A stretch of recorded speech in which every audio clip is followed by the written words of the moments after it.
بسم الله الرحمن الرحيم. السلام عليكم ورحمة الله تعالى وبركاته. إذن في هذه الحصة سنتكلم عن علاقة شارل. إذن مهما كانت نقط A و B و C فإن AC تساوي AB plus BC. Bien, alors on va essayer de faire quelques exemples pour mieux comprendre. Par exemple, on a 2AE plus BA plus EB. Donc, on va appliquer, si vous voulez, علاقة شارل. إذن la relation de Charles. إذن 2AE, c'est-à-dire c'est AE plus AE. Donc, AE plus AE. 2AE, c'est-à-dire AE plus AE.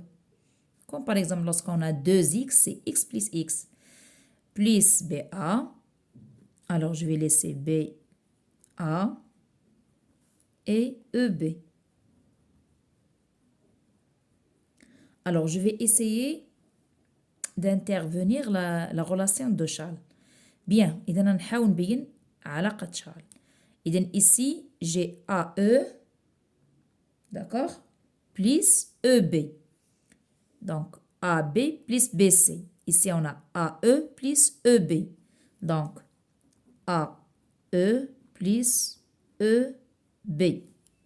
Je vais prendre AE et EB. Alors, qu'est-ce que je remarque ici? E, AE plus EB. إذا من خلال علاقة شارل, si on a AB plus BC, c'est AC. Donc ici, AE plus EB, c'est AB.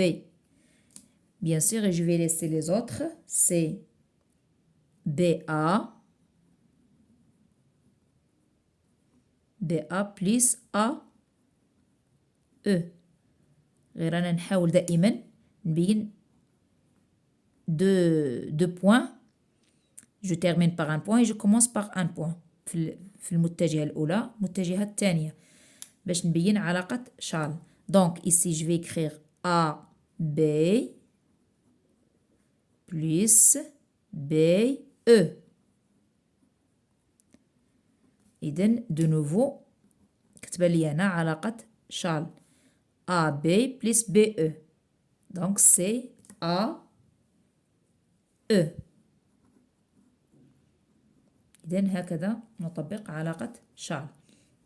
Alors, on va faire un autre exemple. Par exemple, on a AB plus CA plus BA. D'accord?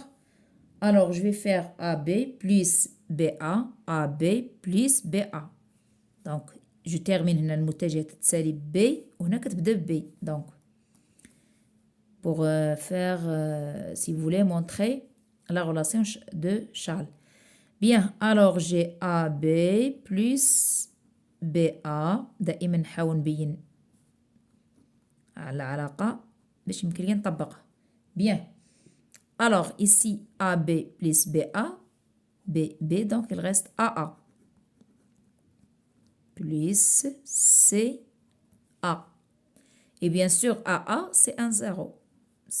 Lorsqu'on a deux points identiques, c'est 0. Donc c'est 0 plus CA, c'est égal à CA. Voilà comment on applique la relation de Charles.